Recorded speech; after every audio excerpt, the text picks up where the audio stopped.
Good morning. It is Wednesday, November the 10th. I'm Shane Seeley, and this is the CBC Morning Report.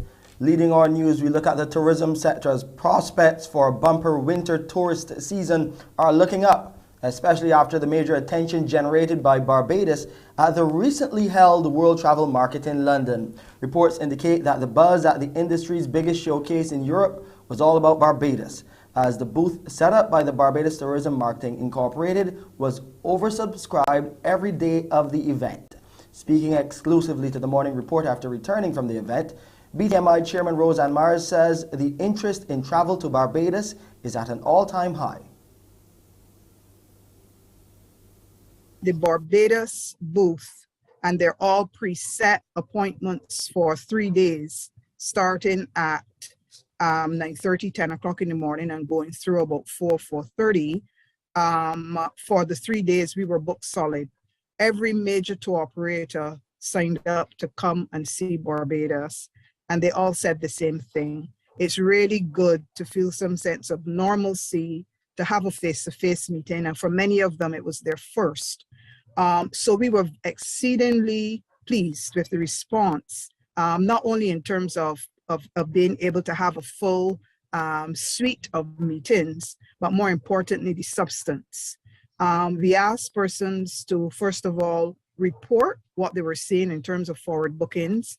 And I think there wasn't anyone who said anything negative. People were either level with not 2020, of course, but the same period, 2019, which was a stellar year for Barbados.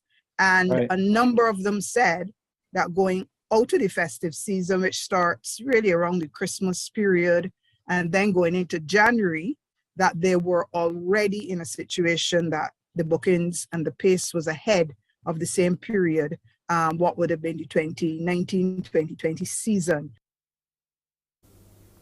And despite the 9 p.m. to 5 a.m. curfew and the COVID-19 protocols here in Barbados, hotel bookings remain very strong and locked in for December and January.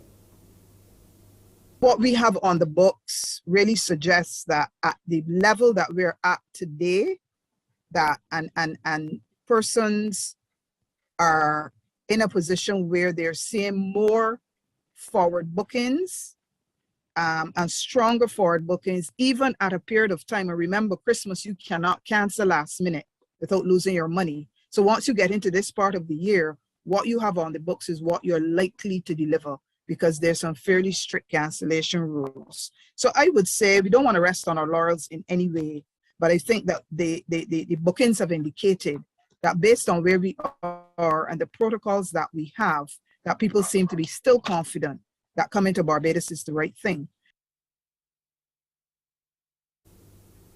Now, the work of the BTMI continues as many of our senior officials are on the road continuing the sell of Destination Barbados for this winter tourist season and beyond. So joining me live right now is the director of the BTMI office in the UK, Cheryl Carter, and her team there on the road to another stop in what is a tour to sell brand Barbados. Cheryl, good morning. Good to have you back on the Morning Report, all masked up and moving.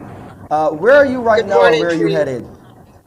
Good morning. We left the city of Dundee about 2 hours ago. We're on a 6-hour drive to the city of Chester, which will be the final stop on this 5-city roadshow, which commenced on Monday. We started in London last Thursday night, and then we traveled to Scotland on Sunday. We had a large event in Edinburgh on Monday night. On Tuesday, we had a luncheon in Aberdeen and an event in Dundee last night. And we just left Dundee at 7 in the morning. So we're about a quarter of the way. Talk to us about the response. We heard your colleague there, Roseanne, the chairman, speaking about the World Travel Market and the reaction of your tourism industry partners to what Barbados is offering for this winter tourist season. Talk about those stops that you've been on so far. What has been the reaction? What have you been hearing? What feedback have you received? Shane, every single event that we have staged from London to Edinburgh to Dundee, Aberdeen, has been oversubscribed. as you mentioned in your preamble. We are really encouraged by the excitement, the commitment of our tour operator and travel agent partners. Our airlines, as I said in our last conversation, continue to demonstrate significant confidence in Barbados. One of the things I did not mention when we spoke, and one of the reasons why we're here in Scotland, is also because on the 5th of December, Virgin Atlantic will inaugurate a direct flight from Edinburgh to Barbados, and that service will operate twice weekly. I think it's difficult for anyone to argue with what the airlines are seeing forecasted. They would not put additional lift in if the demand is not there. And so I really echo the sentiments of the chair in her clip earlier. I think we can look forward to a very strong winter season. How does this set us up? Because we're already seeing a number of tourists on the ground here enjoying Barbados, even with the curfew as it is right now. Things are probably set to change soon. But how does this set us up for December, January, and going into February? Well, again, from everything that we've heard, December and January, and certainly into up to April next year, the pacing is incredibly strong. Many of our operators told us that their forecast bookings in some instances are 20 to 50% higher than 2019, which was a banner year for Barbados globally, and it certainly was a banner year for the United Kingdom and for the United States. So I think based on the feedback we've had to date, we're very optimistic about the season. I'm on the bus now with my colleague Mark McCollin, who's sitting right next to me, who coordinated the entire roadshow with the rest of the team. And we have about 6 of our hotel partners. We have our band, our chef, our mixologist. We have taken a full Barbadian experience on the road to our partners in the cities that I mentioned earlier, and the responses have been outstanding. What's next after the road show in terms of continuing the push? Because as I spoke to Roseanne yesterday, she said there is a big push by the BTMI now to fill that dead area as far as tourism is concerned, which are those summer months. So what is the charge from the UK office? It's now finalizing our programming we're now finalizing our programming for summer 2022. We are expecting to, and you'll hear more about that as we embark on the launch. Of course, you know, we have the cricket in January and again in mid-March. From this and so the inaugural, as earlier, we're also planning.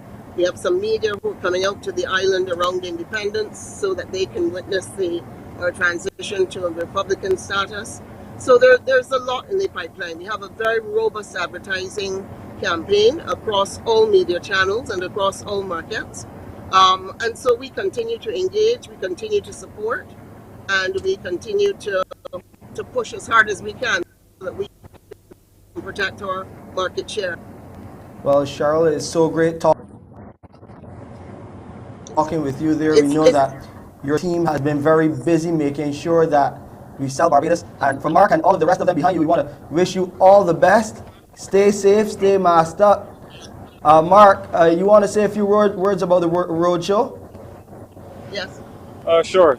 Thanks a lot, Shane, and good morning, everyone.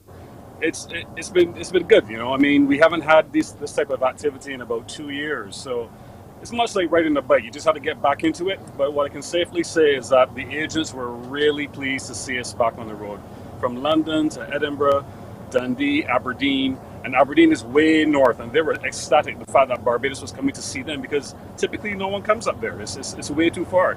Well, we thought we needed to make that effort. There's a lot of potential out there, and as Cheryl said, we're next up into Chester, which is a great market for Barbados, and we're certainly looking forward to hosting them there as well.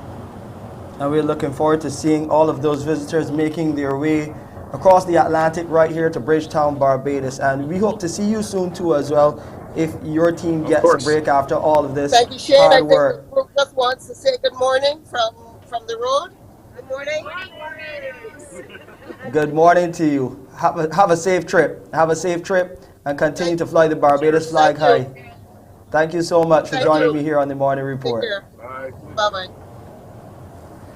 Cheryl Carter, the director of the BTMI in the UK, and her team there on the road, headed to the next stop of their roadshow as they sell Destination Barbados. It's looking really to be a bumper season. We'll take a break here, and we have COVID-19 updates coming your way.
It is back to the drawing board for local health officials to urgently review and make changes to the policy governing the establishment of safe zones in Barbados. The news comes after the Health Minister, Lieutenant Colonel Jeffrey Bostick, met virtually for hours up to about 10 o'clock last night with medical professionals where they voiced concern about the new policy. Included in those talks were members of the Barbados Nurses Association, the Barbados Association of Medical Practitioners, BAMP, and the Barbados Dental Association. Now, the BNA President Valerie Francis Miller says the safe zones policy lacks clarity in a number of areas, including the penalty for breaches and the testing policy. According to her, the new policy as it stands also infringes on the Employment Rights Act. Here's what the BNA president had to say about that meeting. The Barbados Nurses Association was afforded the opportunity by the Minister of Health and Wellness to take part in a virtual meeting held on the 9th of November 2021. The BNA was able to make strident representation for nurses across the spectrum of the healthcare sector. The Barbados Nurses Association viewed the minister as being very receptive to our interventions, as well as those from other partners in healthcare. The invitation, albeit late, was appreciated as it gave our organization the opportunity to help shape the policy directive on safe zones. We remain vigilant on behalf of the nurses to ensure that what is being done does not mute the voice and contribution of nurses. The BNA, as the representative for the largest body in the healthcare system, continues to put the spotlight on nursing issues. The Barbados Nurses Association therefore look forward to further deliberations with the Minister of Health and Wellness and his team. We would like to encourage nurses to remain focused, dedicated, and to keep safe in these trying times. Let's look at the local COVID-19 numbers now, and it's back in the 400s as Barbados has recorded 411 new COVID-19 positive cases. This after the Best dos Santos Public Health Laboratory conducted 2,255 tests on November the 8th. These new cases include 185 males and 226 females. Of this number, 98 individuals are under the age of 18. There were 896 people in isolation facilities up to last night, and 6,661 people are in home isolation. The total number of persons vaccinated with at least one dose under the National Vaccination Program, and that's one dose of a COVID-19 vaccine, is 150,639.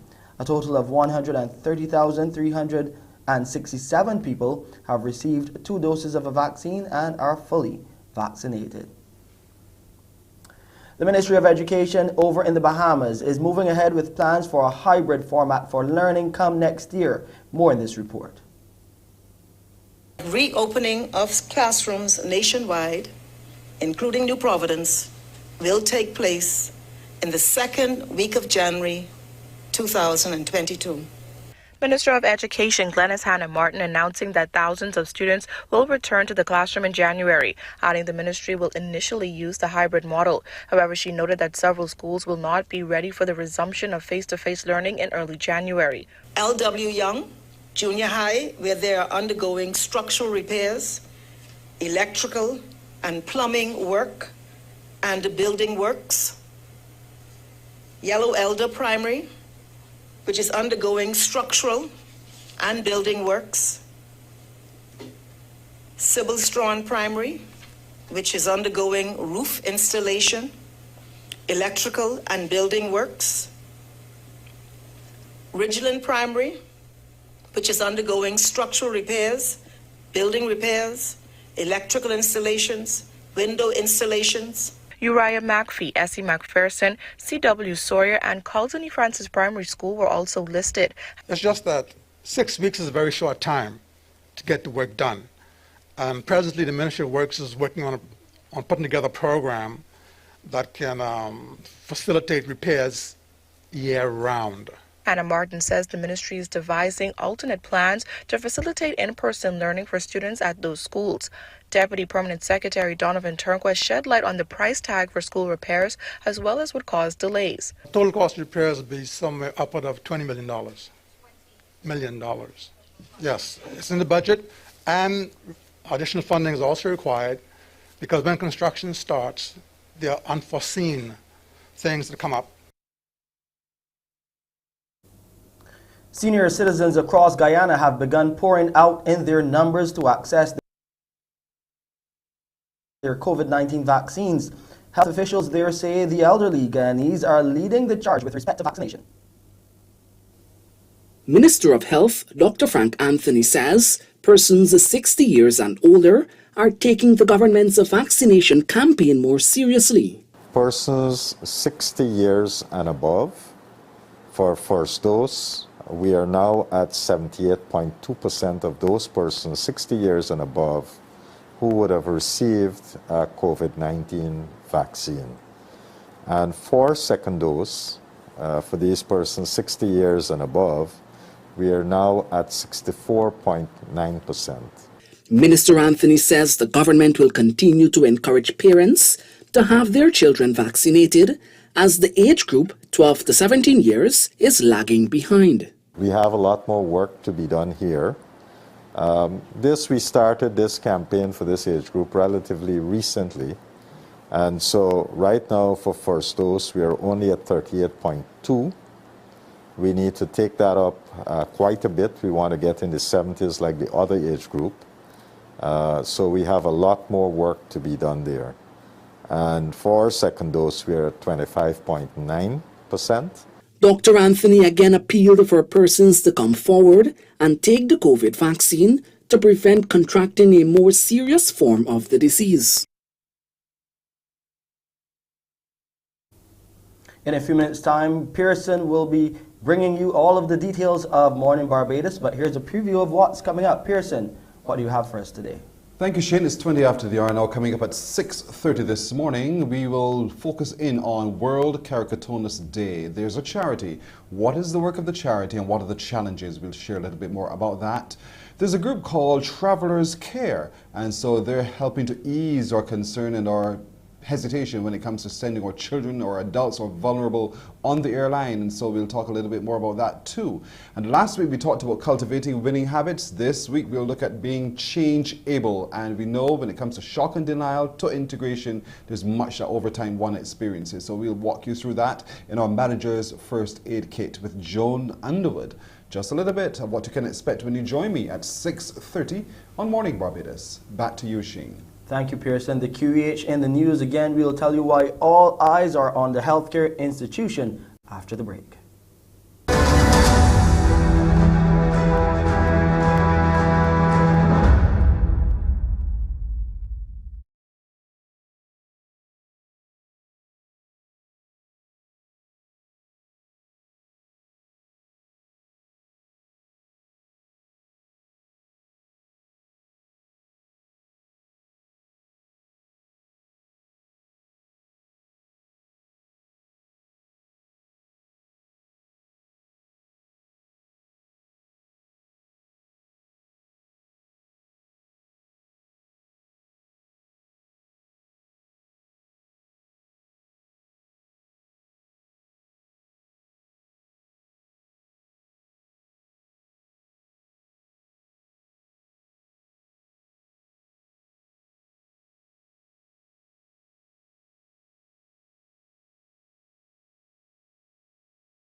The Queen Elizabeth Hospital in the spotlight this morning. It is now a Sentinel Hospital and will be assisting the Pan American Health Organization and the World Health Organization with data on the COVID-19 virus and strengthening their surveillance of immunizations and vaccination.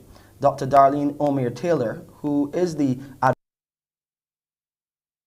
advisor on family and community health COVID-19 vaccine rollout, explained the technical programs in relation to the COVID-19 pandemic in Barbados. She was speaking during the handover of equipment from PAHO and the WHO to the Ministry of Health and Wellness, which will be used to help in the surveillance. This means that the QEH will seek to generate quality data, timely, complete, and consistent, which will be detected, reported, and analyzed by trained personnel using the list of events to be monitored that will be provided by WHO, something that cannot be achieved through passive surveillance. The Sentinel Hospital will report to the national level according to the country's established flow of information, and data would be transferred at the regional level based on the country's standards. To this effect, PAHO has been providing technical assistance to the Ministry of Health and Wellness geared at strengthening the surveillance of SAVI and ISC, which is the events supposedly in serious events of immunization. It's going to work on identifying early detection of these cases, analyzing them, and ensure an adequate and rapid response. Prominent artist and chronicler of Barbadian life, Jill Walker, has passed away, and she passed away peacefully at her home over the weekend. We hear more from our Shane Jones. Born Joanna Jill Crockford in England in 1927, from a very early age she wanted to be an artist. After the Second World War, she bought a one-way ticket on a freighter to visit a friend in Guyana, and on her very first day there, she met her future husband, Jimmy Walker. They then moved to Barbados when Jimmy came to the island to work on rebuilding projects after Hurricane Jeanette in 1955. They opened their first Best of Barbados shop in 1975 at the Sandpiper Inn in Holetown. Local handicraft was limited, and the shop encouraged local craft by selling only things made in Barbados. Jill Walker painted tirelessly and sold prints that could be seen everywhere as she showcased slices of Barbadian life that were quickly disappearing. She was also responsible for opening Walker's World. Her daughters continued her legacy by managing the Best of Barbados shops. One of them, Sue True, says her mother, who painted into her 90s, made a huge impact on the lives of many. She often didn't know how much people thought of her work and what she was doing. And later on, I would show her comments and read her letters, and she really took pride in that. So we as a family will miss her terribly because she was a big part of our family, and I know our staff and all our producers that, that have been with us so many years. A lot of our staff as much as 35 years, and they will all miss her. But she did great, and she had a long and happy life. Jill's prints were turned into wearable art and were produced on bags, t-shirts, aprons, and were prized possessions as souvenirs. Paying tribute to her life, Chief Cultural Officer at the National Cultural Foundation, Andrea Wells, says Jill contributed immeasurably to the depiction of traditional life in Barbados. On learning of her passing, the National Cultural Foundation is moved to offer its condolences to her family and friends. We are very much aware of the fact that she has contributed greatly to the sale of art and artisanship of the island via her own practice, but also via offering the opportunity for sales of these works of many other artists through her Best of Barbados shops. She has made a wonderful contribution over the years, and the management and staff of the National Cultural Foundation offers our condolences. Jill Walker was 94. Shane Jones, CBC News. Let's go over to sporting news now. And England captain Owen Morgan says his charges will have to be at their best against a very strong New Zealand team in this morning's first semi-final of the ICC T20 World Cup in Abu Dhabi. Although they were crowned inaugural World Test champions earlier this year, New Zealand have yet to taste success in either of the game's white ball formats. England, of course, denied the Black Caps a maiden 50-over World Cup triumph in a gripping climax at Lord's 2 years ago, and it was also Owen Morgan's men who knocked them out of the last edition of the T20 World Cup.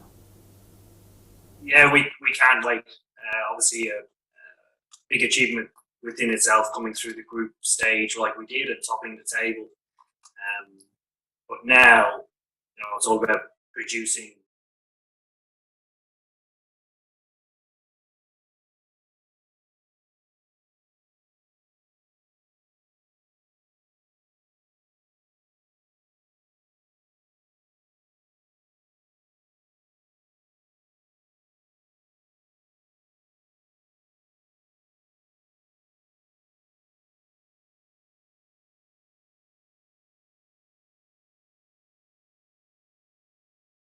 New Zealand captain Kane Williamson says this year's IPL has helped his players a lot to acquire the knowledge about the United Arab Emirates conditions before the T20 World Cup. The IPL and I suppose the other franchise comps, but certainly add a lot to the knowledge of the players from all countries and also add to the experience.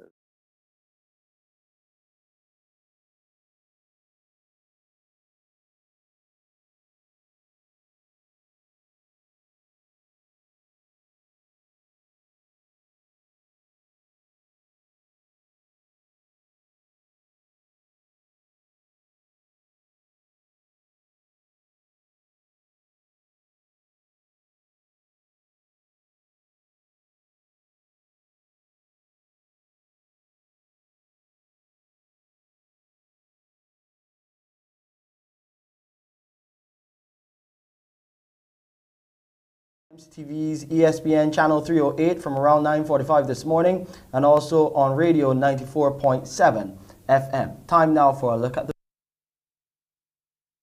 weather.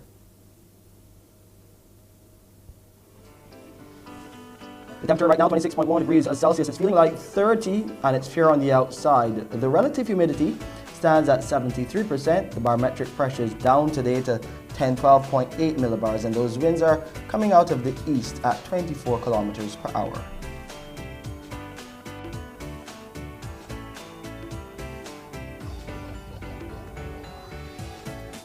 You'll see a high tide this morning at 12 minutes to 9. The low will be this afternoon at 3 minutes after 2. Those seas are smooth to moderate in open water, with swells between 1 and 1.5 meters and holding steady. Today in Barbados, it will be mostly sunny with a few brief isolated light showers. And tonight, we'll get a mix of clear skies and clouds with a few brief scattered light showers after midnight. This is the picture over the Lesser Antilles. Fair to occasionally cloudy conditions will prevail with a few brief scattered showers. And it will be partly cloudy to cloudy at times tonight in the Lesser Antilles with a few brief scattered showers. And here's a quick look at the international weather forecast.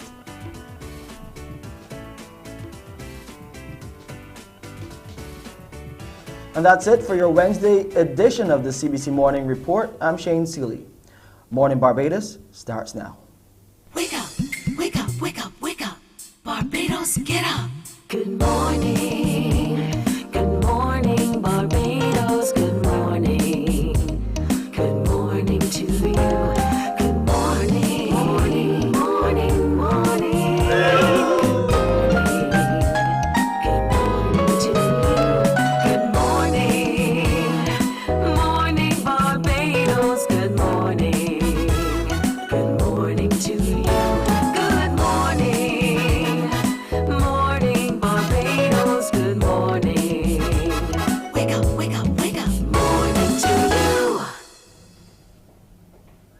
Indeed, good morning to you everyone. Welcome to today. Welcome to Wednesday the 10th of November 2021.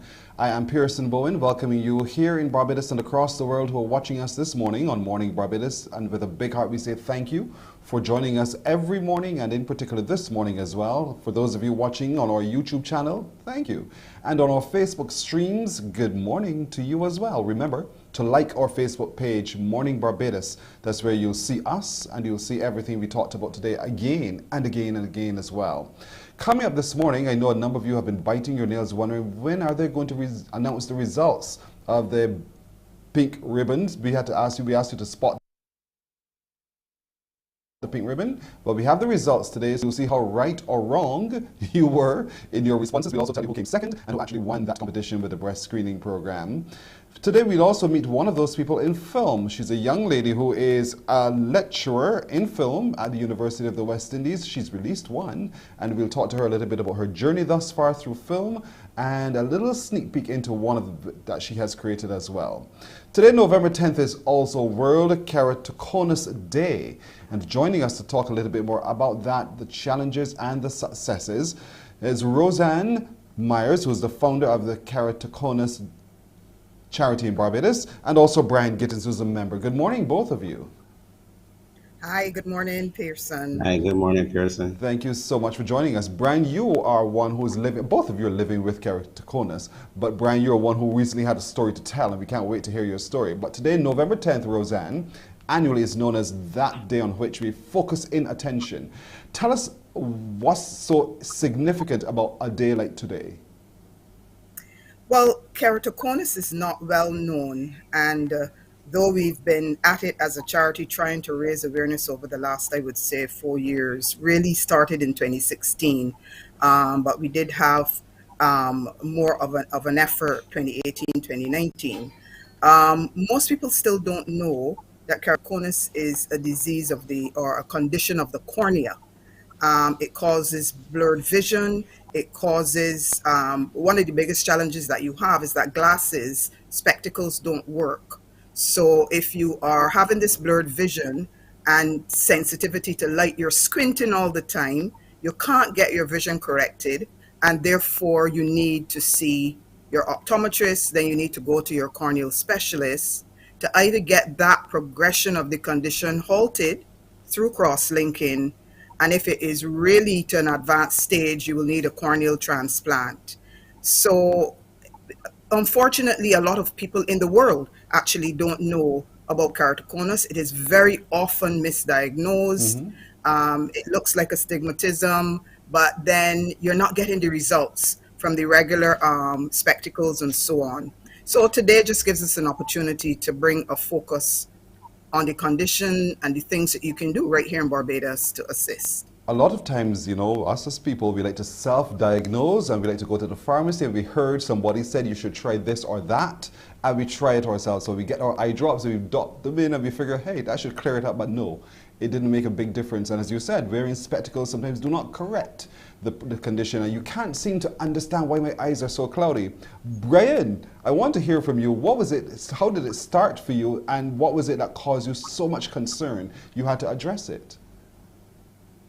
Right. Well, it started around the age of 14, or should I say it was definitely brought to my attention when I was 14. I must preface that by saying that I suffered from allergies quite early in life, probably around 4 or 5. So I always had my eyes were always itching, and the friend I used to do rub my eyes quite a lot.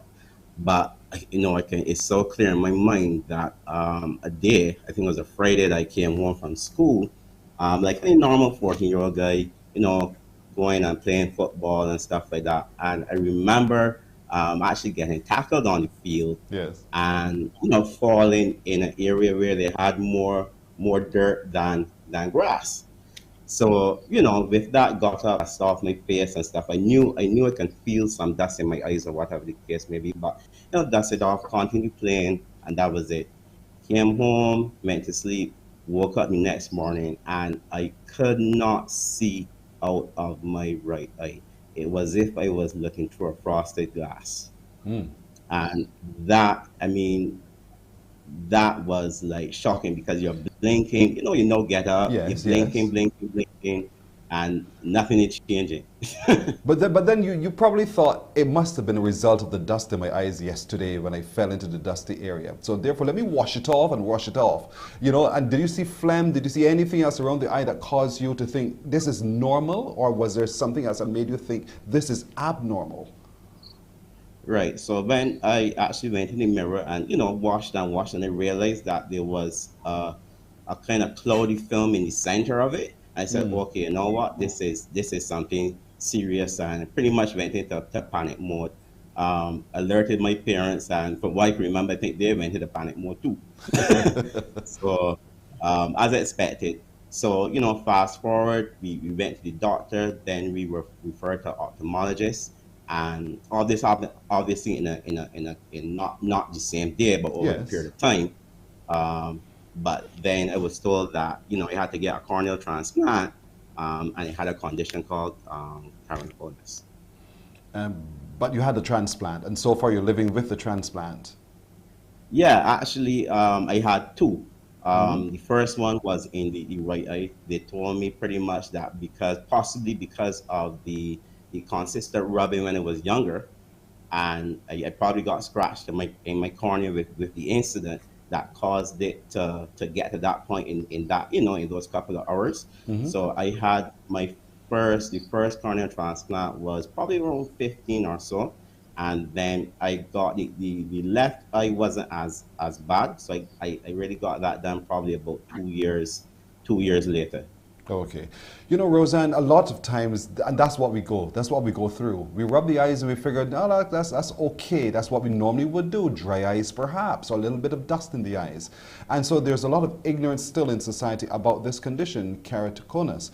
And so the charity was set up to help bring greater awareness to it. How is the work going so far? I think we had a really good start, but as you know, COVID has changed everything. I think that we are in a position where, having been able to donate the equipment to the hospital for scanning of the condition, we wanted to move quickly into some kind of a screening, a referral, so that persons can get that early detection. The Pentacan can see the back of the cornea, so that you may not be experiencing a lot of vision issues, but we know that the keratoconus is there. We can monitor And the idea was you move from there into perhaps a mobile vision screening program that wouldn't only screen for keratoconus. All of those things were put on hold because of COVID. And like most of the other things that are going on in the health services, there was a necessity to focus on COVID and what COVID brought. So we're at a stage where we went into a bit of a hiatus. We have a WhatsApp group that focuses more on support. So if you have a challenge with your contact lenses, and Brian will know, well, I don't even know Brian, because with a corneal transplant, you don't need it. But with contact lenses, sometimes they get lost in the eye. You Yes. can't get them out, you can't get them in, they fall out. And somebody wants to find out, how do I get? We had one young man one night could not get out the lens. It was like stuck to his eye. We've all been through that. So that's what the support group does. I have to say that we have had, and this is a one-on-one relationship in many instances. So we've had parents reach out to say, my child has just been diagnosed with keratoconus, and they're in more of a panic than the child. So we will get someone, myself or somebody else, to speak to that parent to say, my daughter also has keratoconus, so I know what that announcement looks Right. like and feels like, and then talk them through. People are very scared because the idea is that you're going to lose your sight. And we know what that means as well. And it is actually one of the biggest fears of someone with keratoconus, where you see this blurriness, you can't get that sharpness of vision, and you feel that one day you're going to wake up, as Brian spoke about, Yes. and you're not going to be able to see out of the eye at all. So a lot of that personal one-on-one comfort. We do have two members that interact with us from Antigua, and we have reach outs from all over the Caribbean, because Barbados is one of the few Caribbean islands with a corneal specialist. So we get a lot of reach outs from people, St. Lucia, Dominica, St. Vincent, St. Kitts, asking, how do I access the corneal transplant at the QEH? Now, for Barbadians, it's free. And that has been disrupted over the last, I think, several months, close to a year, where there's a long list of persons waiting for corneal transplants, and we're waiting to hear back from the QEH when that program is going to restart. But at least we have a notion that we have a hospital and a surgeon that can do it and do the corneal transplant. So a lot of the other islands look to Barbados. A lot of the other islands send people over, and the support group tries to assist with that effort, because a lot of it is just having the information. Keratoconus, the eye gets pointed, kerato meaning cornea, conus meaning cone-like. So the front of the eye is now pointed, light is bouncing off differently from how it should. And this diagram is a perfect example. And therefore that pointiness, you're blur. Now you can understand then Pearson white glasses won't work. Glasses are Yes. sitting off the cornea. Yes. You need the contact lens, the scleral lens, or in my case, the hard contact lens, to push it almost back into place and give it some sense of the shape that it should be. And that improves the vision significantly. Some people can't tolerate the hard contact lenses. I've been wearing them since I was 21 years old. And then scleral lenses, a little bit more difficult to get used to and to get in, but once they're in, you don't feel them at all. And for some people, they perfectly correct the vision. That was not my instance. I have scarring on one of my, the front of my cornea, and therefore the scleral didn't work for me. And what people consider the very uncomfortable hard contact lens, I wear them and sometimes I don't even remember. But I still have to correct my vision. Yes. So people laugh at me. I'm wearing the hard contact lenses. I still have to put on my glasses to read. So it's and I mean, at one point where I was having a real problem with allergies and so on, I had in a soft contact lens, the hard one over it, and then I still needed my glasses. Wow. So it is not, even though I don't have what is considered a bad case of keratoconus, I know the challenges that it brings. So imagine, Pearson, if you are diagnosed at 8 years old. Yes. Imagine if you, as a parent, find out that your child has keratoconus. you need to get them to the corneal specialist here or wherever in the world and get the cross-linking done that stops the progression, because it gets progressively worse. In my day, there was no cross-linking. You couldn't stop the progression. Now you can. And you could probably stop the progression early and maybe wear regular glasses. Yes. But the issue is early detection, treat it early. If you get to the point where, as Brian did, and he got there very early and for different reasons, you need a corneal transplant, you can get it done here, as long as the program at the QEH starts back. But a lot of people in the group say it goes from a situation where you cannot see at all, not even your children's faces, Wow. to a situation once the corneal transplant is done and healed, it's like, voila, I can see. Yeah. You know, Everything so looks it's beautiful called all over again. preventable. It's Indeed. called preventable blindness. You keep because saying it can reach. be reversed. You're saying that people can reach out. To where can they reach if they need a support and assistance? So we're on Facebook and IG. Most people message there. I have to say sometimes, because I answer most of the messages myself, I've not been as fast as I should be, but most people message there. And then kcbarbados@gmail.com is our email. So people email there as well.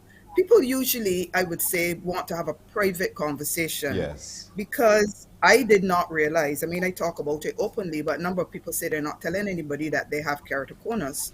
One young lady said to me that her employer would not be happy if they knew she had a vision impairment. That's the saddest thing that I have ever heard. So that we still have people that are so in the dark ages that for something as simple as that there would still be discrimination against an employee. So we have a long way to go. And it just brings home the fact that if for whatever reason you don't say you're perfect, your vision is perfect, your hearing is perfect, people want to treat you like you're less than. Yes, I know. You Trust know? me, I know. I wear these, so I know exactly what you mean. So, but we have to leave it there. But I want to thank you. And I want to encourage parents today and little ones as well, younger ones who are a little bit scared and concerned, and you need the support to reach out to the organization, the charity, Keratoconus, and get to know more. And most of all, allay your fears, because there is hope. There are options here on the island that are available to you through our healthcare system. And once you're Barbados, you know it's free of cost. But certainly if you want, get to know so that you can get to arrest whatever is happening before it comes worse. Roseanne Myers and Brian Giddens, thank you both so much for joining us. And I wish you only the very best going forward. And we want for people to recognize that today is World Keratoconus Day, and there's a lot we can do in support of the move. Thank you so much. Thank you. Thank you, Pearson. You are very welcome. Thank you, Pearson. Morning Barbados will continue right after this. Morning, morning, morning. Good morning. Good morning to you.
Morning, morning, morning. Good morning.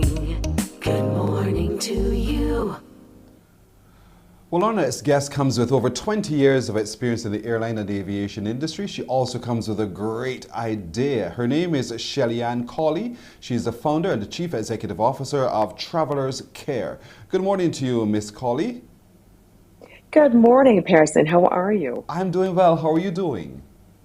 I'm wonderful. Thank you for asking. You're very welcome indeed. I love that you used your experience to form Travelers Care. What was it about that experience of yours that made you think, I need to provide this particular service? So it was just a lot of things happening in the airline industry, working in the airports. I've seen from a child, getting lost in an airport, from an elderly person wetting themselves, family members dropping off their loved ones at the airport with Alzheimer's or even dementia, and expect them to fend for themselves. Airports can be extremely chaotic and stressful, especially if you're a vulnerable traveler or someone who's traveling alone. And I saw opportunities where I jumped in and helped, and I just needed to figure out a way, how can we better assist people who need help when they travel? So now that you've said, how can we better assist people who travel? What is it that you provide? What is it you do? Walk me through step by step so that everyone watching today understands what Travelers Care is about. Absolutely. So Travelers Care provides a professional travel companion to fly with you or your loved ones. We pair our travel companions based on the need of the customer. So we do have disabled customers who are wheelchair bound, who need a little bit more care. We also have children, for example. So we'll either meet you at the airport or we can meet you at your home. And then we will fly with you. So we get in a vehicle with you and get to the airport. Once we get there, we take care of the check-in process. We take care of the baggage. We take care of everything you can possibly think of. We also do authorizations for travel, especially now in COVID. We do authorizations. We help with that. We book the tickets with you and for you as well. So it's a complete package that we do. We do complete assistance on board. So if you needed to go to the restroom, for example, most people who can't walk or need assistance, we use an onboard wheelchair. We help you to that restroom, and whatever it is, because a lot of people really don't know that in the event of an emergency, or someone who cannot evacuate an aircraft within 90 seconds has to travel with a travel companion. The airlines don't normally tell you that, but it is an FAA rule here in the United States and in the Caribbean as well. If you're flying from Jamaica or anywhere in the Caribbean, you will need a travel companion to fly with you, especially if you cannot evacuate an airplane. So we take care of everything. We are your personal assistant from takeoff to drop off, from pickup to drop off. We do every single thing for you. End to end. So am I taking it then that my travel care assistant will be with me on the flight from the time I take off right through to the time I land, and then how does it work? I suppose that you have offices almost at every destination. So we have travel companions based all over the United States and Caribbean right now. We are about to start extending our services to the European market. We've gotten a couple calls for Germany and the UK and that kind of thing. So we're looking to expand that. If it is that we don't have someone on the ground because the need is not there at the moment, we fly someone to that destination to fly with you. That's beautiful. That's so comforting to know, because what I'm trying to figure out is how affordable is it really at the end of the day for the individual traveler, because I'm trying to imagine that no one else is here to provide the service on the island, for instance, and so someone flies in from the States. Do they stay with me for my vacation of 2 weeks, or do they go right back to you, the home base, and then they're dispersed to somewhere else depending on the need, and then they come back to pick me up?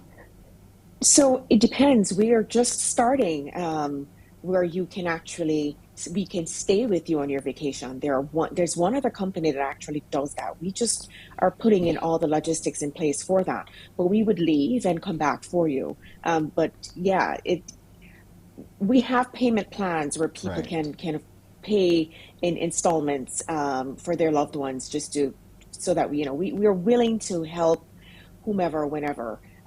Just because it's safety over finances. It's a safety issue. Imagine there's so many things that can happen on an airplane that you can't even fathom at the moment, that I've experienced, that I've seen. And we just want to prevent as many persons as possible not to endure such things.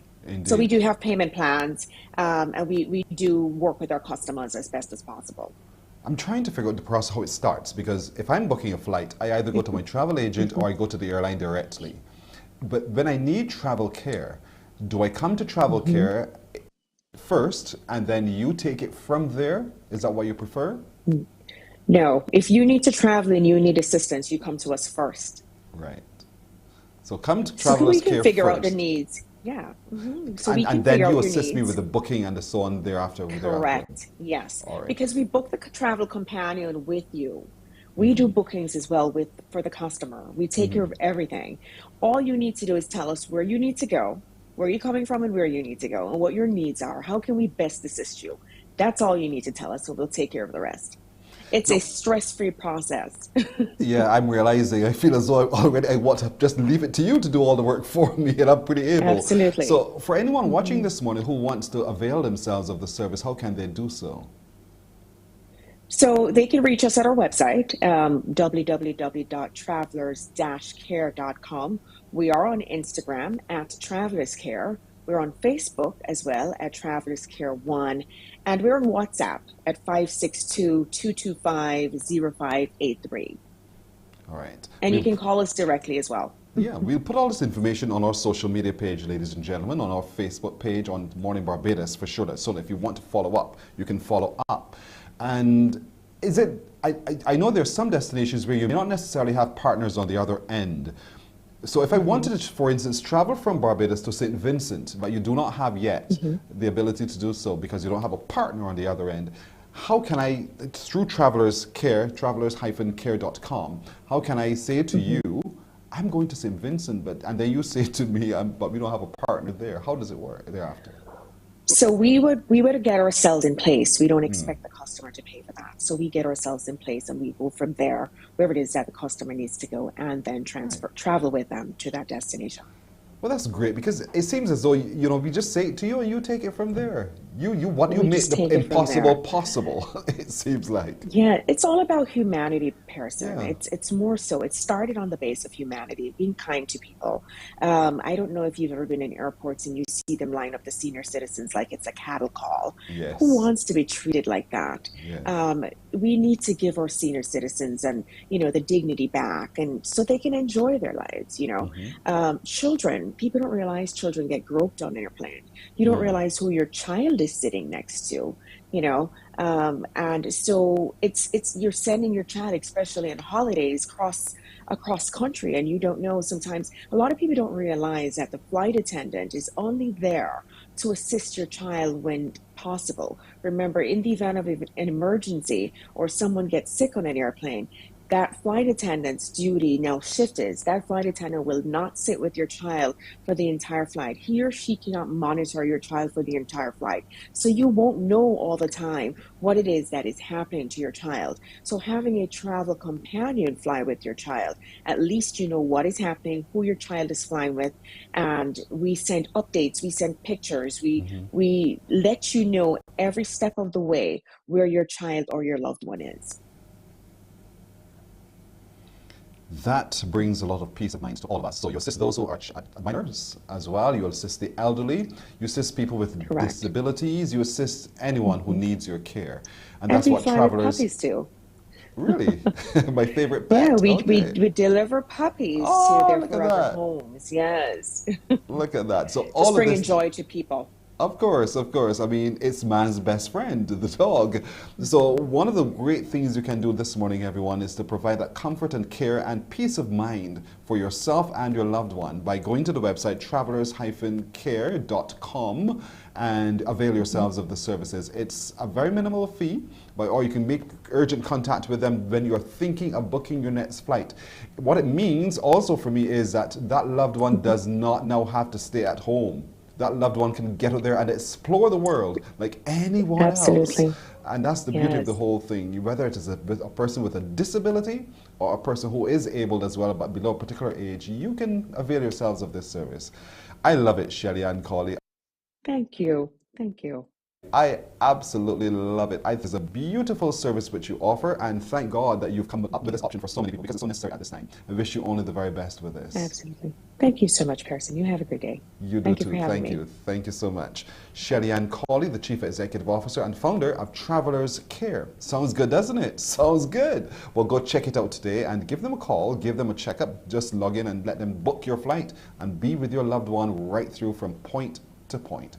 7 o'clock, we're taking a break here, and we're coming back with more on Morning Barbados. Morning, morning, morning. Good morning. Good morning to you.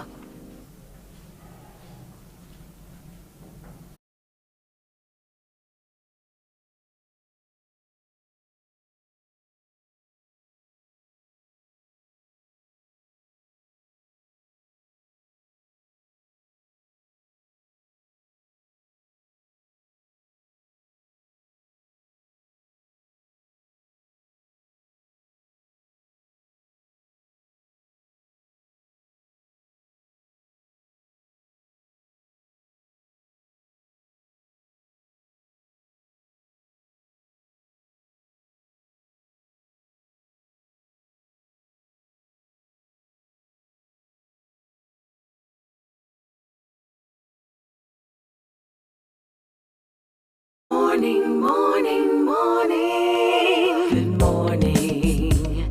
Good morning to you. Of course, still to come a chance for you to win on our Crumbs question of the day. We will be delving into our manager's first aid kit. You better believe it. How do you become change able and not changeable? Change able. We'll talk a little bit more about that with our coach and trainer, Joan Underwood, straight ahead. But let's get the news now. Here's Shane Seeley. Here's your 7 a.m. headline news. And Barbados impressed industry players big time at the just concluded World Travel Market in London. And it's setting up Barbados for one of the best winter tourist seasons in recent memory. Speaking exclusively to the Morning Report after returning from the event, the BTMI chairman Roseanne Myers says the interest in travel to Barbados is at an all-time high. The Barbados booth, and they're all preset appointments for 3 days, starting at 9:30, 10 o'clock in the morning and going through about 4:30. For the 3 days, we were booked solid. Every major tour operator signed up to come and see Barbados, and they all said the same thing. It's really good to feel some sense of normalcy, to have a face-to-face meeting, and for many of them, it was their first. So we were exceedingly pleased with the response, not only in terms of being able to have a full suite of meetings, but more importantly, the substance. We asked persons to, first of all, report what they were seeing in terms of forward bookings. And I think there wasn't anyone who said anything negative. People were either level with not 2020, of course, but the same period 2019, which was a stellar year for Barbados. And Right. a number of them said that going out of the festive season, which starts really around the Christmas period, and then going into January, that they were already in a situation that the bookings and the pace was ahead of the same period, what would have been the 2019-2020 season. Meanwhile, we hear that Virgin Atlantic is adding more direct flights to Barbados for the winter tourist season. News of this development comes from the BTMI director in the UK, Cheryl Carter. She spoke to me live here on the Morning Report between stops on the Barbados Roadshow over in the UK. One of the reasons why we're here in Scotland is also because on the 5th of December, Virgin Atlantic will inaugurate a direct flight from Edinburgh to Barbados, and that service will operate twice weekly. I think it's difficult for anyone to argue with what the airlines are seeing forecasted. They would not put additional lift in if the demand is not there. And delving further into those tourism numbers, the BTMI UK director also revealed that bookings for Barbados in some cases are already up over 50% above what was achieved during that stellar 2019 to 2020 winter tour season. December and January, and certainly into up to April, next year. The pacing is incredibly strong. Many of our operators told us that their forecast bookings in some instances are 20 to 50% higher than 2019, which was a banner year for Barbados globally, and it certainly was a banner year for the United Kingdom and for the United States. So I think based on the feedback we've had to date, we're very optimistic about the season. Local health officials are being forced to go back to the drawing board to make changes and review the policy governing the establishment of safe zones in Barbados. The news comes after the Health Minister, Lieutenant Colonel Jeffrey Bostick, met virtually for hours up to late last night with medical professionals where they voiced concern about the policy. Including in the talks were members of the Barbados Nurses Association, the Barbados Association of Medical Practitioners, and the Barbados Dental Association. The BNA President Valerie Francis Miller says the Safe Zones policy lacks clarity in a number of areas, including the penalty for breaches and the testing policy. According to her, the new policy, as it stands, also infringes on the Employment Rights Act. Here's what she had to say about the meeting. The invitation, albeit late, was appreciated as it gave our organization the opportunity to help shape the policy directive on safe zones. We remain vigilant on behalf of the nurses to ensure that what is being done does not mute the voice and contribution of nurses. The BNA, as the representative for the largest body in the healthcare system, continues to put the spotlight on nursing issues. The Barbados Nurses Association therefore look forward to further deliberations with the Minister of Health and Wellness and his team. We would like to encourage nurses to remain focused, dedicated, and to keep safe in these trying times. And Barbados' daily COVID-19 count is back in the 400s, with 411 new COVID-19 positive cases being identified in the latest round of tests. The Best Dos Santos Public Health Lab conducted 2,255 tests on November the 8th. These new cases include 185 males and 226 females. Of this number, 98 individuals are under the age of 18. There are 896 people in isolation facilities and 6,661 people in home isolation. Now, looking at those vaccination numbers, the total number of people vaccinated with at least one dose of a COVID-19 vaccine under the National Vaccination Program is 150,639. A total of 130,367 persons have received 2 doses of a vaccine and are fully vaccinated. And that's your 7 a.m. headline edition of news. I'm Shane Seeley. Back to you, Pearson.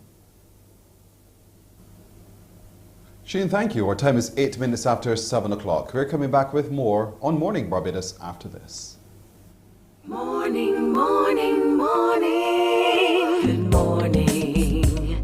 Good morning to you.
Morning, morning, morning. Good morning.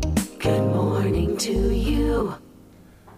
10.5 minutes after 7 o'clock time now for today's Crumbs question of the day. Time for you to call 228-5562 or 228-5563. See that spinning thing? That's because it's time for today's Crumbs question of the day. 228-5562 or 228-5563, the only numbers to call. And what is today's Crumbs question of the day, you ask? Well, here it is. The question is, what is Crumbs' Instagram handle? What is Crumbs' Instagram handle? 228-5562, I know you all know this, or 228-5563. What is Crumbs' Instagram handle? Yes, what is it? 228-5562 or 228-5563. If you know it, I know you go on to their Instagram page and I know you browse all of the menu options at Crumbs Bakery, all of those delicious baked products available from a Crumbs Bakery very near to you. So I want to know, what is that Instagram handle? Good morning to you. Hello. Good morning, sir. How are you doing today, ma'am? Oh, I am beautiful, sir. Oh, I can see the sun is shining brightly on your face, isn't it? Yes, sir. You are so correct. Good. So where exactly are you watching us from? The beautiful parish of St. Michael. Ah, and not the beautiful parish of St. Lucy. Distinctly different. What part of St. Michael are you, ma'am? This is St. Jackman's. In Jackman, St. Michael, just up the road from us here on the highway. Yeah. So, what is your answer? Crumbs, Barbados. That's your final answer? Yes, sir. My final answer to you is that you're wrong. I hope she's not going to debate with me. So 228-5562 or 228-5563 is wrong. Nope, can't work. 228-5562 or 63. What is Crumbs' Instagram handle? That's what I'd like to hear from you. Come on. I know you know because I know you've correctly answered this before. So what is Crumbs' Instagram handle? The only numbers to call right now to get through to me, 228-5562 or 228-5563. Good morning. Hello. Hi, good morning, sir. Hi, good morning, sir. Where are you watching us from? From Christchurch. Christchurch, and what is your answer? Some crumb. What's your answer? Is it some _ crumbs? I know, don't ask questions. What is your answer? Some _ crumbs. Where you got that from? You weren't sure. That's a guess off the top of it. Oh, it's a guess. Nah, man, you're guessing wrong.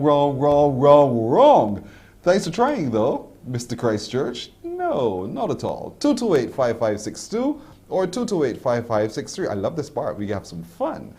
228-5562 or 63. Maybe I'm having too much fun. So what is Crumbs' Instagram handle? Call me now. We encourage you to go onto all of their socials and you can, be a part of it. And you can see what's happening at Crumbs, the very latest. Good morning. Hello. Hi, good morning, person.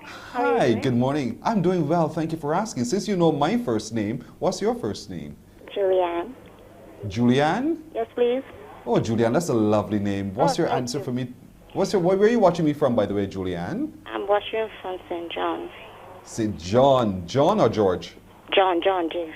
John. All right, great. You better get this right, Julianne. What's your answer? Crumbs Bakery, Barbados. That's your final answer, Julianne? Yes, please. Crumbs have you gone onto their Instagram page yet? No, I know. Pardon me? I know it. You've liked their page? Yes, please. And you say to me, it's Crumbs Bakery Barbados. Yes. You sure? Yes. Ah, no, listen. What is the answer? BDS is Barbados, but Still, but Crumbs that's not Bakery, the point. BDS. Because if I went onto Instagram, if I typed in Crumbs Bakery Barbados, I'm wrong. But if I went into Instagram, I typed in Crumbs Bakery BDS, I'll be right. Yes. Like you are this morning, Julianne. Okay, thank you. And it's only because I fact-checked you that you got it right? You're laughing? Okay. Where exactly in St. John are you, Julianne? I call from Rosegate. Rosegate? Yes, please. Oh. Which one? Which Rosegate? 1, 2, or? Two, number 2. Oh, number 2. Okay. Small world, Julianne. Thank you so very much. You stay on the phone. We'll take some more information from you, all right? You are very welcome. You do too. Thank you. Back to you and yours. Julianne is right. Look at this right there on your screen, folks. At Crumbs Bakery BDS. That's the Instagram handle. I encourage you to like them, you know, and follow along Crumbs Bakery as they release more and more to you. You are first to receive. We're going to take a break right here. We're coming back with more on Morning Barbados. Morning, morning, morning. Good morning. Good morning to you.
It's now 18 minutes after 7 o'clock this Wednesday morning on Morning Barbados. It is time for us to sit in the manager's chair for just a little while. And so that's when we delve into the manager's first aid kit. You know, Gabby says, you know, if you're feeling ill, you call Dr. Cassandra.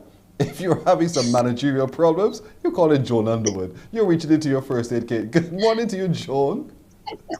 You're laughing. Good morning, person. It is so good as always to see you. What a bright smile. What a wonderful way to get our Wednesdays going. Wednesdays can be for a lot of people a very difficult day, but you always bring such sunshine. Thank you. Well, thank you. It's a pleasure to be with you and to bring this message to your viewers. That's fantastic. Now, for those of you watching, you know, you're wondering, why did I spend so much time on this? Because it's so important. Because it helps, as the book is broken down, to manage self, manage others, manage then systems and processes. And if you're saying the word manage, but oftentimes it doesn't require to have the title manager. It could be supervisor, it could be mommy or daddy. It's all of those kinds of things. And we're asking you, we're still within managing self, getting oneself right, when we assume that seat of authority and responsibility, just so that we can perform at our optimal. And that's what we're talking about today. Last week we talked about cultivating winning habits and, you know, being able to identify that need, being able to target that need and get those trigger points in place and develop as we go, feedback, and a whole host of things. But today we want to look at being change able. And I said to people in the teas, it's not changeable, it's change able. Why did you separate the words in that kind of way, Joan? Well, it's about having the ability to change. You know, we as human beings, we tend to resist change. But there's a point of view that says that we don't resist change, we resist being changed. So if you become change able, then that can reduce your resistance to being changed. Now that's a kernel there that just caused me pause. We resist being changed. And that is so very, very right. You know, when I think of, you know, when you're being asked to go into a group and you're thinking about why can't I be by myself? Why do I have not to go and mix with them? All of those things. And you create all sorts of structures in your head. And so you find it difficult. And that's what we're also going to be delving into today when we talk about being changeable and we look at that curve that walks us through over time, all of the emotions that we walk through. Joan will be spending some time today here. Don't rush me. Don't rush me. We're going to spend some time today. So we got to find ourselves in a position where we accept that there is something going on. But in accepting that something is going on, we first have to deal with the shock of it, that we're now called upon to take on something that I don't want to do. Absolutely. And you know, as I was thinking about it this morning, getting ready to come on with you, I said, we have an experience that is shared, so strong emotional response associated with the loss of control as well. And as humans, we want to be comfortable. So anything that is going to move us outside of our comfort zone is going to elicit certain what you would call negative emotions, and shock can be one of the first ones. Yeah, I mean, you're quite right when you use the inference of the pandemic, because here it is, we knew life as is, and then suddenly everything around us shifted, and we wanted to get back to what it was, and so we did not shift with it. And so we struggled, we fought against it, we were shocked by the fact that all of a sudden it's just moved, the earth feels to be moving under our feet. But you got to balance. When you stand on a ball, you better shift your body too, or your body will crack. You will fall. And that's what we're talking about today, being change able so that you can sit properly on that shifting sand and ride that wave as it shifts with you. Now, shock. Just acknowledging really that in this moment of time, something has changed. I now need to be able to acknowledge what that is. I suspect that's what shock is about. It is. Unfortunately, we don't, for the most part, proceed that quickly to accepting it. So we may have denial. So, and there's still this far in, there's still people who are denying what is happening as opposed to moving along the change curve in, you know, a change-able way, stuck in the denial aspect of it. So how do I get out? How do I get out of that, Joan? That's a very difficult thing for a lot of people because it means readjusting our minds and our view. You're absolutely right. As in most changes of behavior, it needs to begin with a change in mindset, a change in attitude. Because if you decide to rail against us, this change doesn't suit you, it's an inconvenience, it's moving you out of your comfort zone, you find it threatening in some way, you can continue to rail against it. But for the most part, and especially in the case of the pandemic and other major changes that are implemented from external forces, railing against it will only succeed in increasing your stress level. It's not going to stop the change in its tracks. So there's a decision that needs to be made. Am I going to be a victim? Am I going to be powerless in this? Or I'm going to get to the point where I make a decision. And there's a beautiful quote from Viktor Frankl, the author of Man's Search for Meaning. He says, when it comes to a point when you cannot change your circumstances, then it's time to change yourself. Yes. And that's becoming change able. That's quite right. And for any supervisor or manager listening today, I know you've met this before. You've been asked, you've been transferred into a different area and you're wondering why. What's going on? What's the major plan here? Or the company has shifted focus in some way and you question what's going on here? You know, what's my role in all of this? What do you want me to do? And why am I being asked to take on these additional responsibilities? Or someone else took on those responsibilities for which I had some charge before. And so it puts you in a most uncomfortable situation. So these things are sometimes imposed on you from your shareholders or someone else. But then there are times when you have to also impose them on yourself. And so you have to face Absolutely. them. Look in the mirror and you face it. But you have to become Yeah. changeable. Joan, we're going to take a break here and we'll come back because I want to continue this curve because we want to move towards integration. And Yes. that's what it's about, acceptance into integration. So we'll take a break and we'll come right back with more on Morning Barbados. Morning, morning, morning. Good morning. Good morning to you.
Morning, morning, morning. Good morning. Good morning to you.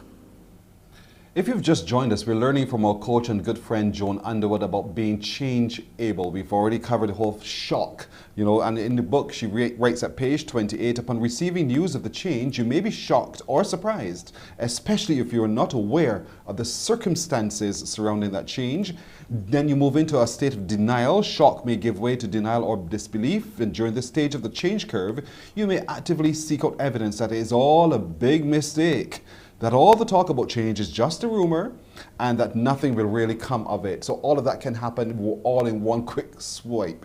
Joan Underwood, again, thank you so much for joining us. And that's reality of what we all live through. We all say, nah, this can't be for real. So take a deep breath, it will go away. But then your frustration sets in when you realize it's not going away, this change is for real. Exactly. I mean, there's directive after directive, Yeah. protocol after protocol. And so, if you're changeable or working on becoming changeable, there will come a point in time when you decide, okay, listen, it looks as if this thing is happening. So get curious. How can I now rearrange myself, my life, the way I do things to be able to not just survive, but possibly even thrive in this new environment? And so you start to experiment with it. Yes. So, okay, working from home, how can I make this work for me? In terms of having the kids at home for school, how do I make this work for me? If you're running a business, my customers can't come to me anymore. How can I take my goods or services to them? So you start to experiment with it. You're curious about it. You explore possibilities as opposed to railing against it, being resistant, being in denial, frustrated and anxious. Necessity is indeed the mother of invention. So you see the need, and right away you begin to experiment with different ways and approaches, and you'll find that, hey, I didn't have a problem after all. This change isn't so bad. And you begin to accept, and that's what we're heading towards. So in your experimentation, you try new methodologies, you try new approaches, and you find that place and space where you're most comfortable. It stays within the protocols, stays within the directives, but you're able now to lend yourself to the process. So, hey, you've changed. You're beginning the process of change, but in your experimentation. And then we go into this. decision based on the information gained during that experiment. We make a decision, I'm going to do this. I can do this. And that's what we want to be able to reach, right? Yes, absolutely.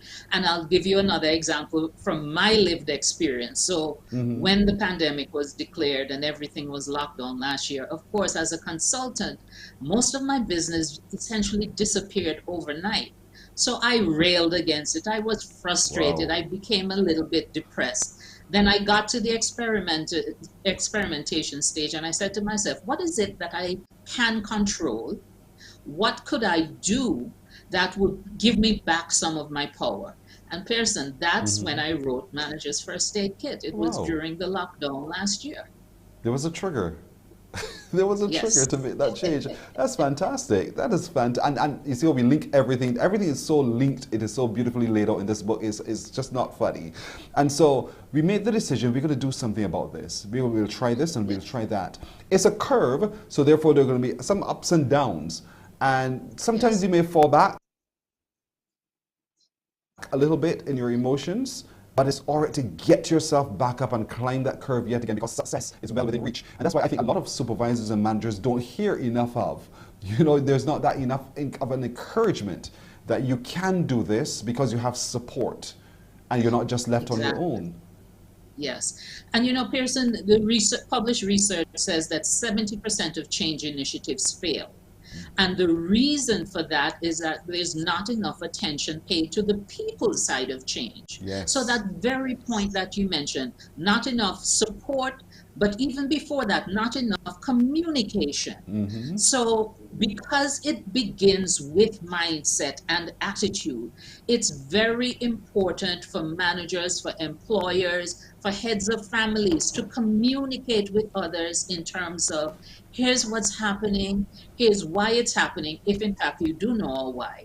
And here is how we can accommodate the external changes. Here's how we can change our way of being and what we're doing so that we show up as being change able and can get through to the upside of the curve, where we make a decision to move with the change and we integrate the new way of doing things into our routine. Absolutely. You know, you list in the book as well, there's a question that we ask, each of us asks ourselves every day. What's in it for me? What are you, fine, all well and good you want to make a change, all well and good you want me to be a part of your change, but selfishly, what's in it for me?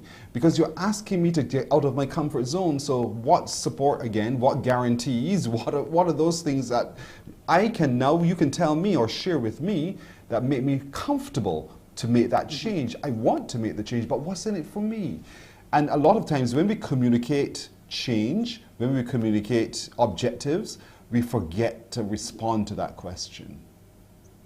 And that's the very point about not paying enough attention to the people side of change. Now, depending on what's driving the change, what you might be the avoidance of something unpleasant. So if we come back to the pandemic, what's in it for you for wearing a mask, for getting vaccinated, for sanitizing, for social distancing?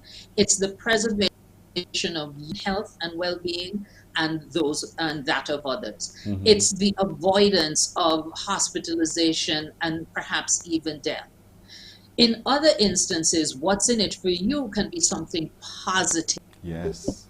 It's important, whatever the frame is, to really do the analysis to see and be prepared to answer that question, rather than waiting until people are the first part of the curve with the shock and the resistance and the denial, and then try to dig them out from there.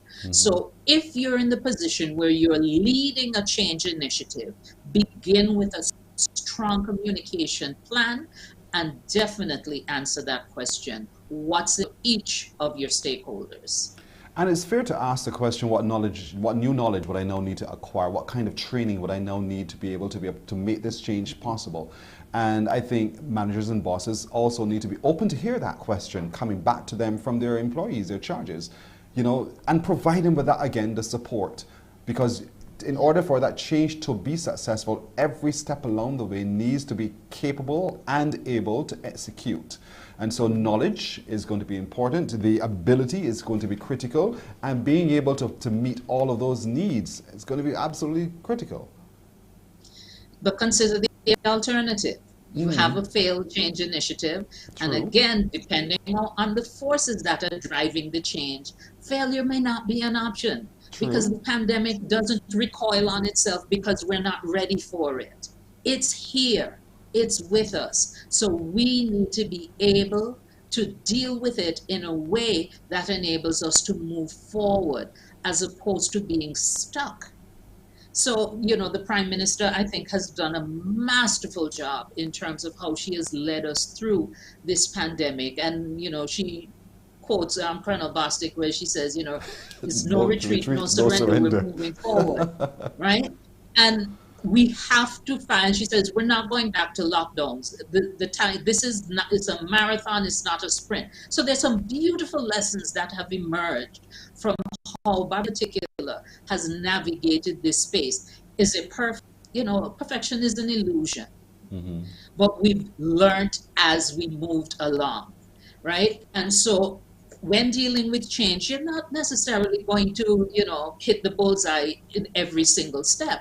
But in each instance, you look at what has you've tried in terms of your strategy, you analyze it. Okay, did this land the way we needed it to land, the way we expected it to land? If not, what are the lessons that we can extract from what has gone before so that we can move forward with even higher levels of success in navigating this change? And even in the phrase, it's a marathon, not a sprint, we have to acknowledge that it takes time. Time is a factor of change. And so we must be prepared to acknowledge that that time is required and should be given for the change to take root in order to achieve its results as well.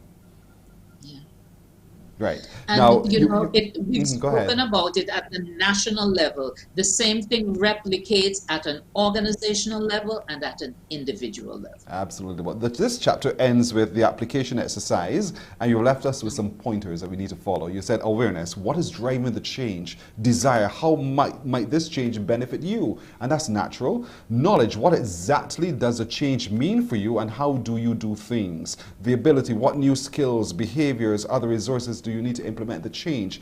And then reinforcement. What can be put in place to help you stick with the change? Stickability is so important. Being change able is going to help you take the stress out of any change away from you. And that's the whole point. Make yourself malleable. Be open to the change. Be responsive in a positive way to the change. And you will see the lights at the end of the respective tunnels as they come. And don't deny that you can have a bit of shock, a bit of denial, a bit of depression, a bit of frustration. You can have all of those emotions. They're real. Celebrate what they are, because you're heading to the trajectory towards implementation and integration. And in doing so, you put in place all that you need to do to be successful. Joan, what a wonderful chapter. I love it. I absolutely love the book. Folks, I want to commend this book to you. Manager's First Aid Kit, a practical guide to remedy the 3 most common managerial challenges. Remember, this book is by Joan Underwood and is available at Days Bookstore. You can head over to Days Bookstore and get a copy. Or you can go online and order it too, to utdsinc.com and get a book from Joan there. Or you can go to Amazon and you can order it. If you're anywhere in the world, have a copy in your hand, as I do every day. You know, my CEO saw it on my desk. He said, "What's that you're reading?" I said, "Look, that's what I'm reading, sir." And it really is a useful tool. That's why it's open on my desk. And so, you know, I really want to encourage everyone today, families, to get a copy of this. And you will see practical ways that each of us can benefit. But Joan is here too. So you can give Joan a call, look her up, and certainly you get a copy as well in your hand. Joan, I'm looking forward to next week. I am so looking forward to continuing this journey with you. Thank you so much as always for joining us today. You're most welcome. All right. Joan Underwood, what a peach of a person to have in the mornings with you. 20 minutes now to go to the hour. We're taking a break and we're coming back with more on Morning Barbados. Morning, morning, morning. Good morning. Good morning to you.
for the short films that I'm doing, film festivals. What did it mean for you in 2017 when in NIFCA you received the Prime Minister's scholarship for your work? What did that mean for you on that moment? I was in shock. It was very humbling, but it was also very encouraging that this is my passion. This is something that I want to do and make a career out of. And there was some sort of validation in that I'm on the right path. And it also gave me the opportunity to continue on and do my master's. So that's what I took the scholarship to do. And I studied visual anthropology, moving away from sort of film into more academic film production. I see myself as an artist, but I love academia. So trying to find that balance there. But yeah, I'm still grateful to this day that I was able to get that. It changed my life and my path. Oh, that's such a wonderful story to hear. There's some other short films you've done. The Book of Jasmine. I want to hear that because, I mean, there's nowhere in the Bible I'll find it, the Book of Jasmine. But there it and is. And that's the whole point, right? Yeah. So tell us about I wanted to... I kind of named it that to speak to the fact that, first of all, women in the Bible are often overlooked. And I wanted to, through the film, sort of speak to, so I was doing research at the time, another film done in the context of my degree.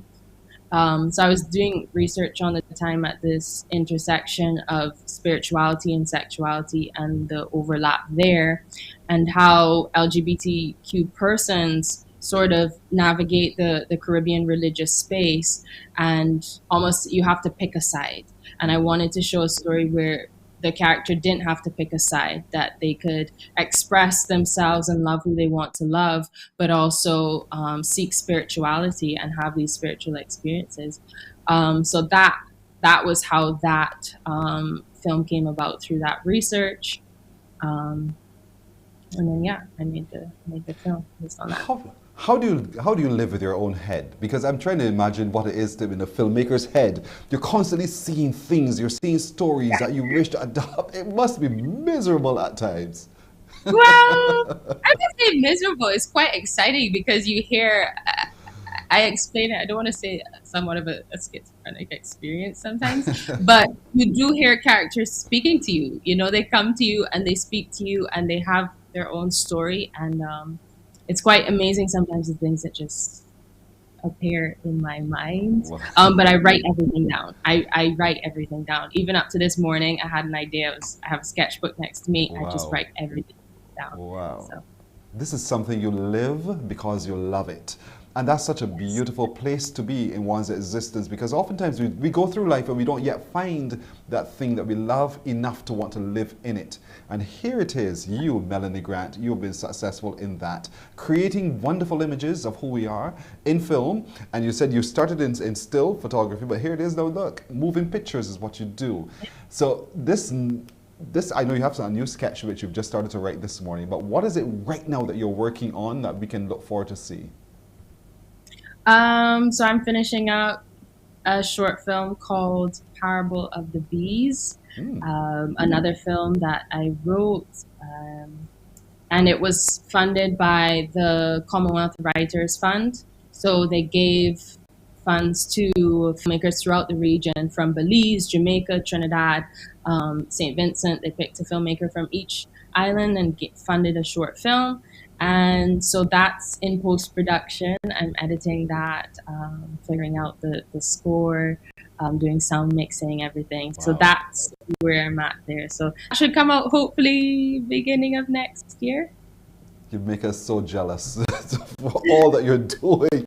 Melanie Grant, thank you so much for joining us this morning. It is fantastic work that you're doing. We want to celebrate you for sure as one of those in the film industry who's making quite a name for herself. She's showed at the Caribbean Tales Film Festival in Toronto. She's received the Prime Minister's Award at NIFCA.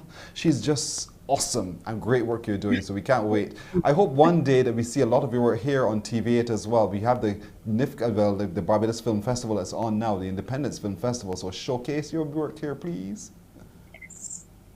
Good, that's an Thank you. invitation. Thank you, Melanie. All the best. Thank you very much. You're very welcome. We'll take a break here, folks, and when we come back, you will get to know the answers to our Spot the Pink Ribbon competition. We're not going to break? Okay, we're going to go straight on, folks. You have been watching that whole week in October when we asked you to spot the pink ribbon and to tell us where you thought those locations were. We asked you then at the end of the month to submit all of your answers, and you have done so in large number. And thanks to the Barbados Breast Screening Program and all of our partners like Stansfeld Scott, Abeds, the Crane Beach Hotel, Emerald City, Carlton, A1 Supermarkets, and Bougainvillea Beach Resort, we can now reveal those answers. So are you ready? Check your brains, check your answers yourself, and let's reveal those answers. Now, landmark number 101. Let's see if we can share with them. This was landmark number 1. And I know you scratched your head, but I think I got this one at first sight. And if I am right, landmark number 1 is, I'm thinking Gun Hill. Would I be right, folks? Would I be right? Those are like the stairs up to the signal station, to me. So what's the answer? My production crew will tell me too. What's the answer? I think yes, that is the Gun Hill at St. George. Let's look at landmark number 2 if we can. Landmark number 2, one of those, look at, now this one caused me lots of pause. This was shocking to me. This is landmark number 2, which we had on the Tuesday. And I thought I was right, but I was wrong. This is actually the Barbados Museum and Historical Society there at Dalkeith in St. Michael. Yeah, that's where it is. That's the museum. That's the entrance arch to one of the areas there at the museum. So if you got it right, congratulations to you. Landmark number 3 came then on the Wednesday. And this I got off the first bat. Yep, this is easy weasy Japanese. That has to be St. Nicholas Abbey, and so it was. So it remains. St. Nicholas Abbey, that was landmark number 3. Let's look at landmark number 4 now. Landmark number 4, got to be a church of some sort. But which church is it? Which church is this? That was the whole point. It could be any church steeple, as far as I can recognize it. But it is actually that of St. John Parish Church. So yes, if you said St. John, you were absolutely right as well. And then the final landmark came on the Friday, October the 15th. This was the 5th landmark, a chair somewhere, but where? This is the Speaker's chair in the House of Assembly. Yes, indeed. Those were the 5 landmark locations. We asked you to write them down. And so we want to announce today who are our 2 top winners. Who came in second? Her name is Shirley Kelman. Shirley Kelman of Deansland, Hinesbury Road, St. Michael. Shirley, you were spot on. You came second though. But congratulations to you. There you are receiving your winnings from Betty Lynch. And there you are with your gift basket and so much more for placing second. We say congratulations, Shirley. And the big winner, the winner.